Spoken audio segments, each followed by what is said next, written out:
En esta primera lección del tema 3 dedicado al análisis, vamos a hablar de los diagramas UML que son necesarios para realizar el modelado estructural, todo aquello que tiene que ver con modelar la vista estática de nuestro sistema. Y para ello nos centraremos en ver los elementos que podemos incluir en los diagramas de clases y cómo podemos construir estos diagramas. Si veis en el índice de contenidos, hablaremos sobre clasificadores, las propiedades que pueden tener sus operaciones y características avanzadas, los tipos de clasificadores que nos podemos encontrar, que serán clases abstractas y interfaces en los que nos centraremos, aunque hay demás tipos, y las relaciones que se pueden definir entre estas clases e interfaces. ¿De acuerdo?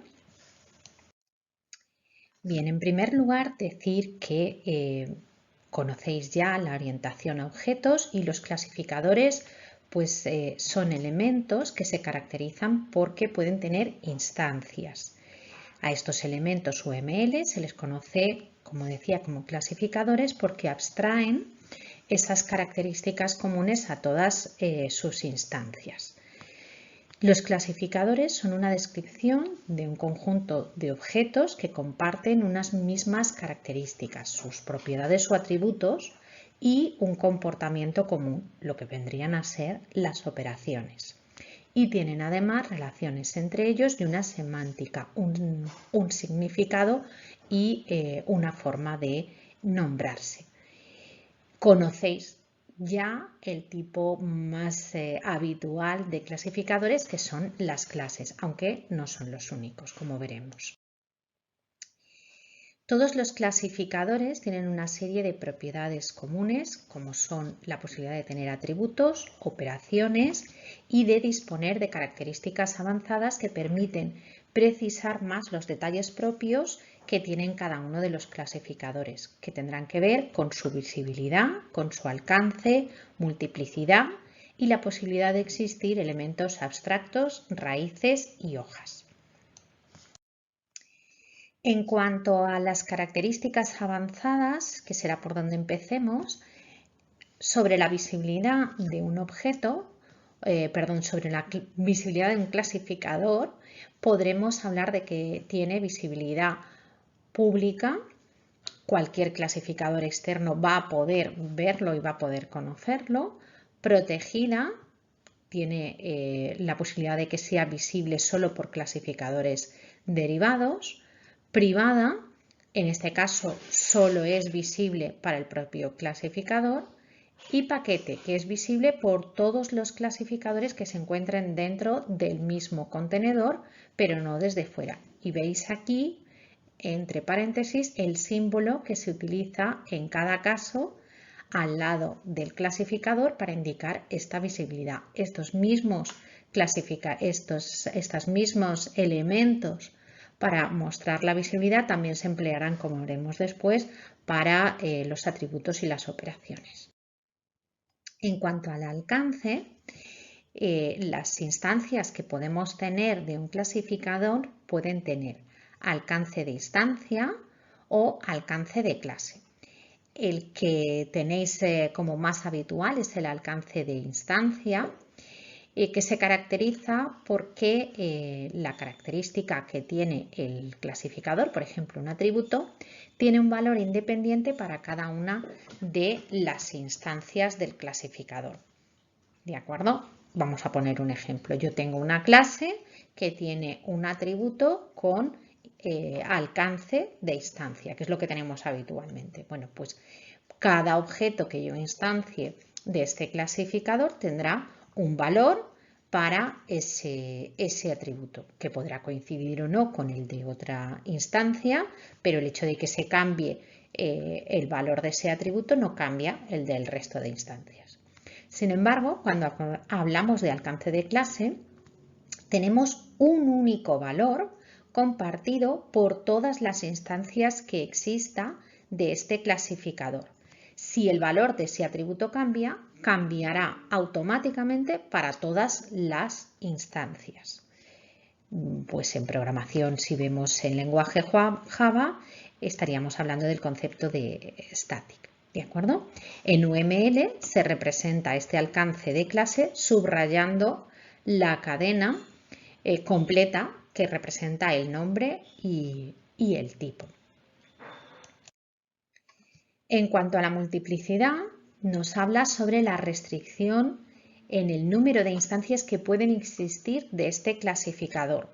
¿De acuerdo? La multiplicidad en general nos habla del número de instancias. Cuando aplicamos la multiplicidad sobre un clasificador, se coloca sobre la caja que representará, en este caso a la clase, este numerito 1 que tenemos aquí me indica la multiplicidad de esta clase y significa que solo voy a poder tener una instancia de esta clase. Podemos definir cualquier multiplicidad, pero sí que es verdad que en el caso de el número de instancias de un clasificador no suele expresarse otra cosa nada más que para indicar que de un determinado clasificador o concretamente de una determinada clase solo puede existir una instancia.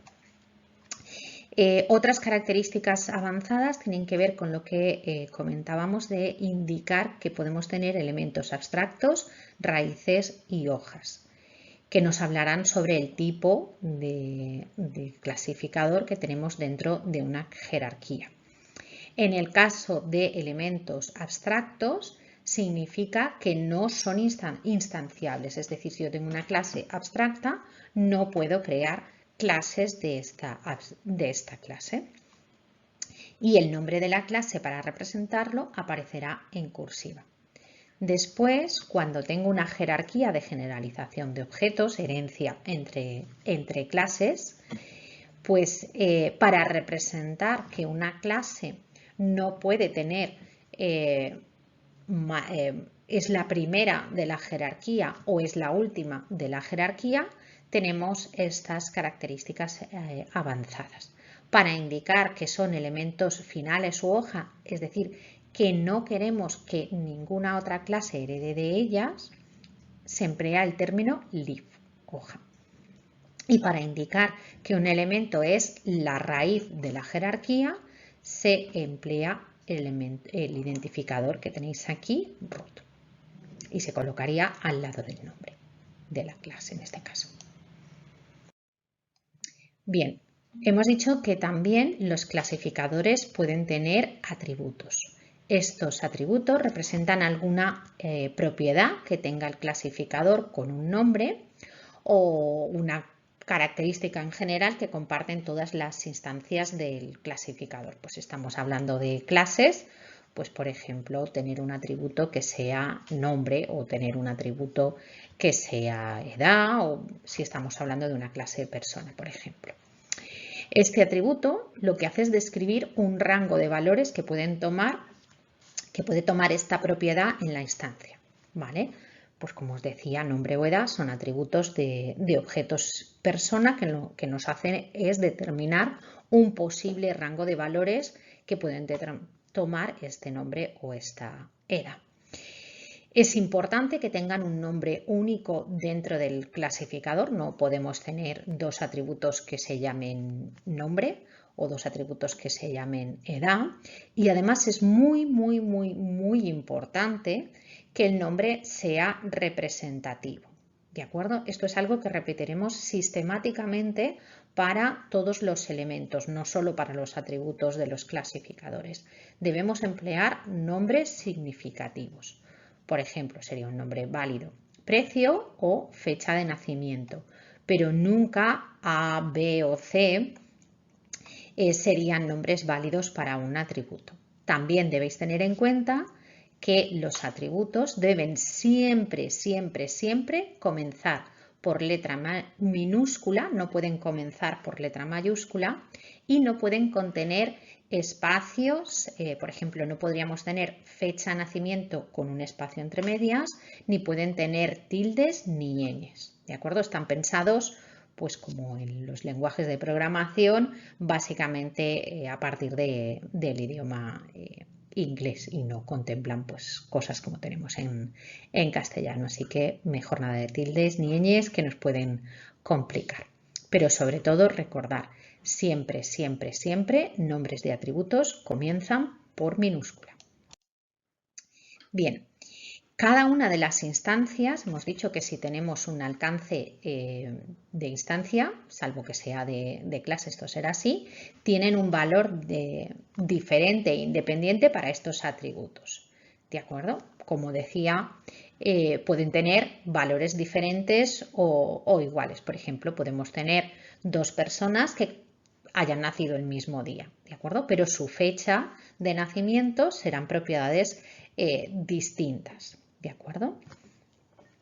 En el caso de las instancias de los clasificadores, la identidad implícita que tiene cualquier objeto permite distinguirlos aunque compartan todos los atributos. Es decir, podríamos incluso tener dos personas que compartan nombre y fecha de nacimiento y a pesar de todo serían siendo instancias diferentes de una persona y de otra persona, ¿de acuerdo? Aunque compartan todos sus atributos. Es lo que caracteriza a una instancia, ¿de acuerdo? Un atributo no puede nunca, nunca, nunca ser un objeto de otra clase. Tiene que ser un valor de datos puro, un tipo primitivo, ¿de acuerdo? A diferencia de los objetos, no tienen identidad. Los valores puros, los datos puros. Es decir, si nosotros pensamos en que comparamos dos fechas o dos valores enteros, el valor 5 es exactamente igual al valor 5.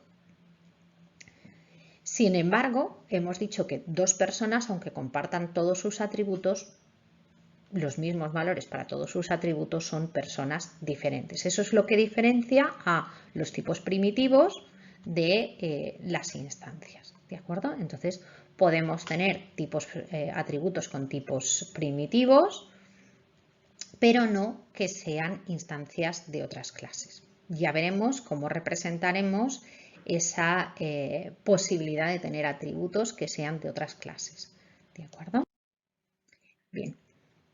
En cuanto a la visibilidad, no podemos tener atributos públicos. Aunque hemos definido diferentes tipos de visibilidad, la orientación a objetos significa encapsular propiedades. Por lo tanto, no podemos permitir que los clasificadores tengan atributos públicos que puedan ser manipulados por el resto de objetos. De ese modo, esta encapsulación lo que nos permite es proteger los datos que tenemos internamente dentro de estas instancias de accesos indebidos y que alguien, pues más o menos maliciosamente, quiera acceder a estos datos y los modifique.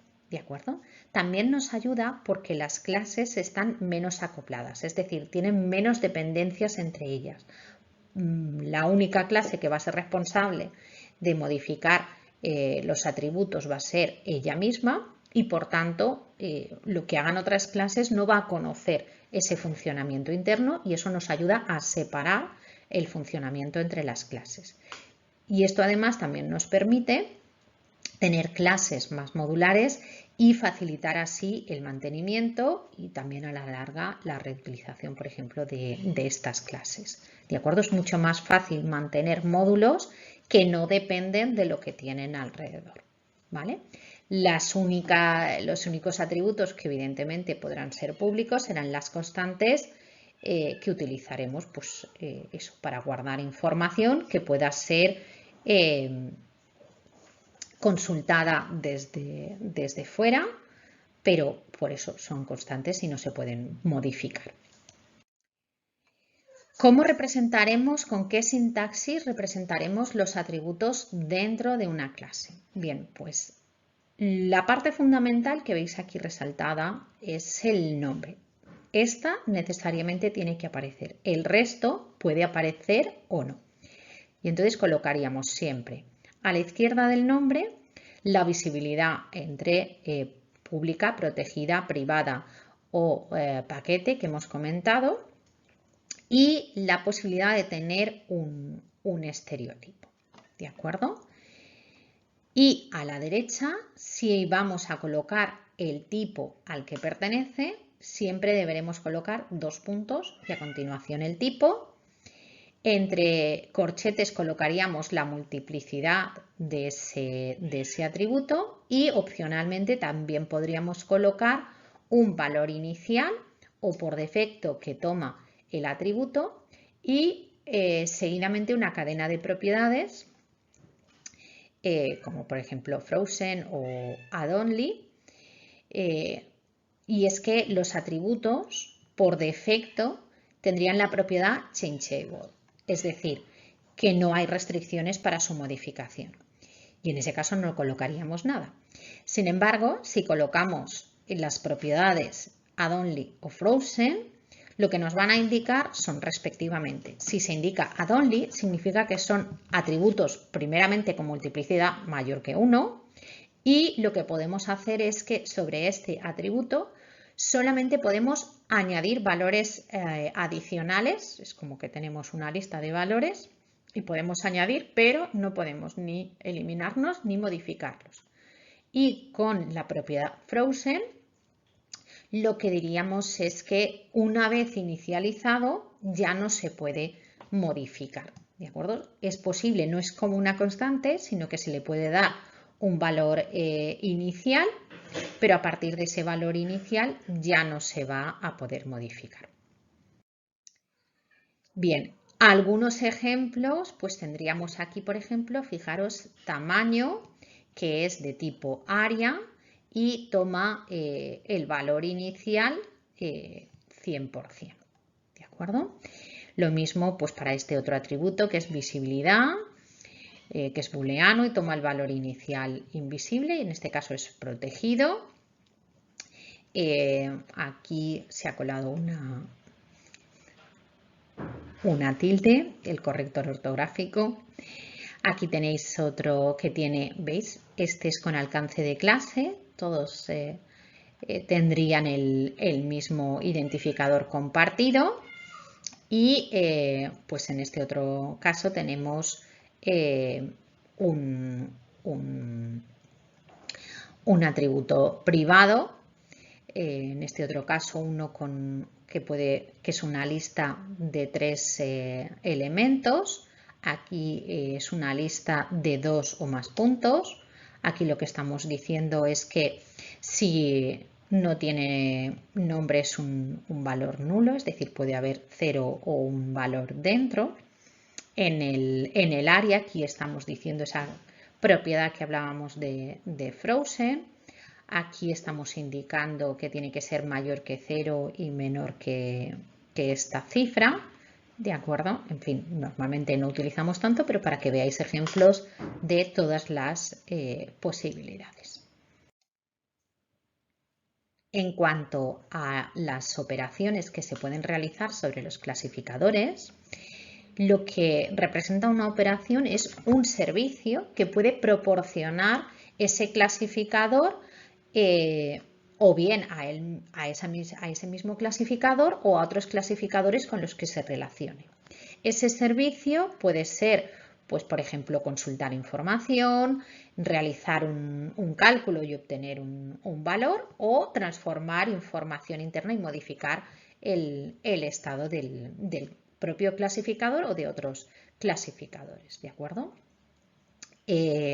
Lo que caracteriza además a una operación es que necesariamente debe ser invocada por una instancia, que puede ser la propia instancia del clasificador, y es invocada sobre un alcance de instancia o un alcance de clase. Es decir, de forma similar a como los atributos podían tener alcance de instancia, que es el por defecto, y alcance de clase, también podemos definir el alcance de una operación. En este caso, si el comportamiento por defecto es que tenga alcance de instancia, por lo tanto, para invocar la operación lo hacemos invocándola sobre una instancia de la clase. Sin embargo, si hemos definido que la operación tiene alcance de clase, lo que haremos será invocar la operación sobre el propio clasificador. En cualquier caso, todas las instancias del clasificador comparten las mismas operaciones. No hay unas operaciones definidas para unas instancias y otras para todas. Todas las instancias comparten las mismas operaciones. Muchas veces hablamos indistintamente del término método o del término operación. Bien, pues la apreciación correcta es que esa funcionalidad que proporciona es la operación y la implementación concreta de esa operación es el método que especifica un algoritmo, un procedimiento para llevar a cabo dicha operación y que dará como resultado pues lo que queramos que haga la operación, esa consulta, ese cálculo o esa transformación. ¿De acuerdo? Entonces, el nombre, el concepto es la operación y la implementación, el algoritmo, es lo que conocemos como método.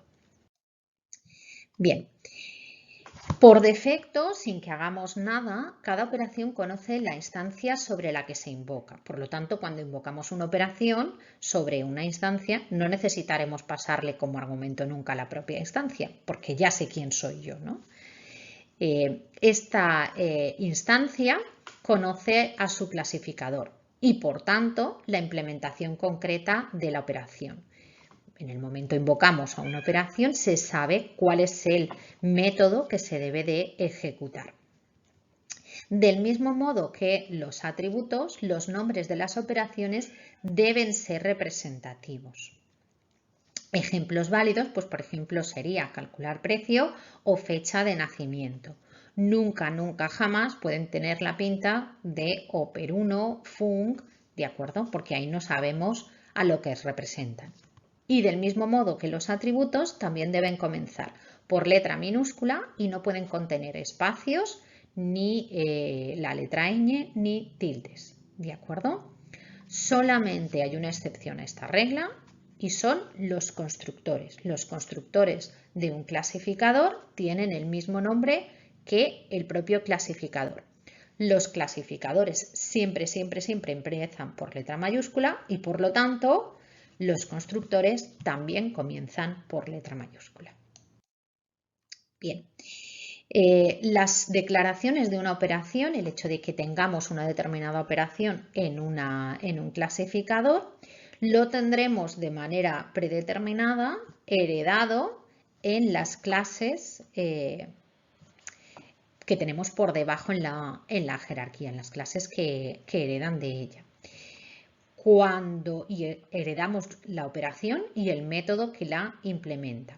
Pero podemos desear en las clases hijas reimplementar esa operación. Eso es posible y en este caso se dice que tenemos operaciones polimórficas, es decir, que tienen la misma forma pero diferente comportamiento en función de la clase concreta, del clasificador concreto que estemos dentro de la jerarquía. Tienen el mismo nombre, pero la implementación, el método, será diferente. En este caso, la declaración de la operación que sea el antepasado común a todas ellas es la que se conoce como origen. Y puede estar en la clase raíz o puede estar más para abajo, pero si queremos herencia completa, lo normal es que aparezca en la clase base. Del mismo modo que hemos visto la sintaxis de los parámetros, para la sintaxis de las operaciones es similar, colocamos delante el estereotipo y la visibilidad y siempre, siempre, siempre por defecto necesitamos el nombre de la operación. Los paréntesis también nos aparecerán en todas las ocasiones y dentro de los paréntesis irían la lista de parámetros. Una vez acabada la operación tendríamos los dos puntos y puede aparecer el tipo de retorno. Los dos puntos solo aparecerán si realmente indicamos el tipo de retorno. Y igual que con los atributos podemos colocar detrás una cadena de propiedades. En el caso de la lista de parámetros que colocaremos aquí dentro, la sintaxis es la que aparece aquí abajo y sería dirección, que ahora veremos los valores posibles que puede tomar, el nombre del atributo y opcionalmente, igual que la dirección que también es opcional, el tipo que tiene ese atributo y el valor por defecto. ¿De acuerdo? Como siempre, he resaltado aquellos elementos que son imprescindibles. Si ponemos un atributo, al menos tiene que aparecer su nombre. En cuanto a la dirección, lo que hace referencia es si el atributo es de entrada y se pasa por valor y solamente se va a leer y no se va a modificar, y en el caso de que se cambie sería transparente para el emisor, porque cuando le devolvamos el atributo quedará sin modificación. De salida no existe como un valor válido de entrada, sino que es un resultado que se pasa como argumento y al final estará disponible para el emisor. De entrada y salida, es decir, recibimos un valor y además ese valor se puede modificar y queda modificado para quien ha invocado la operación. Y el retorno, que es el valor proporcionado por una llamada. ¿De acuerdo? En este caso también es disponible para el emisor. UML es más genérico que la mayoría de lenguajes de programación que solo nos dejan poner aquí un reto. Pues si lo que queremos es, en abstracto, de algún modo, definir que la operación tiene distintos retornos, pues podríamos emplear este retorno, ¿no? Otra cosa es que el lenguaje de programación pues los retornos no nos los vaya a permitir. Y eso, el nombre es el nombre del parámetro y el tipo del parámetro. Bien, en cuanto a las propiedades que puede tener la operación, son las que aparecen aquí. Sería en primer lugar isQuery, en el caso que queramos indicar que la operación es simplemente de consulta, y en todos los casos está resaltado el valor por defecto, ¿de acuerdo? En este caso la operación tiene la propiedad de isQuery por defecto a false. isLeave lo que nos dice es que la implementación de la operación no puede ser reimplementada. Si tuviéramos clases o clasificadores hijos de este clasificador, mediante polimorfismo no podríamos reimplementar esta operación. El comportamiento tiene que ser este. Por defecto, pues está falso. isStatic lo que nos dice es si la operación se comparte o no se comparte entre todas las instancias. Lo que hemos comentado del alcance. Si la operación tiene alcance estático, que por defecto es falso y no lo tiene, podrá ser invocada sobre la clase. Si no tiene la propiedad, si tiene la propiedad isStatic a true, puede ser invocada sobre el clasificador, y si no lo tiene, que por defecto está este valor a falso, solamente puede ser invocada sobre una instancia. isAbstract lo que nos indica es si la operación tiene o no tiene un método, una implementación asociada, y por defecto pues es false. Y en cuanto a la concurrencia, lo que nos va a indicar es cómo se pueden producir llamadas concurrentes a una misma instancia de este clasificador.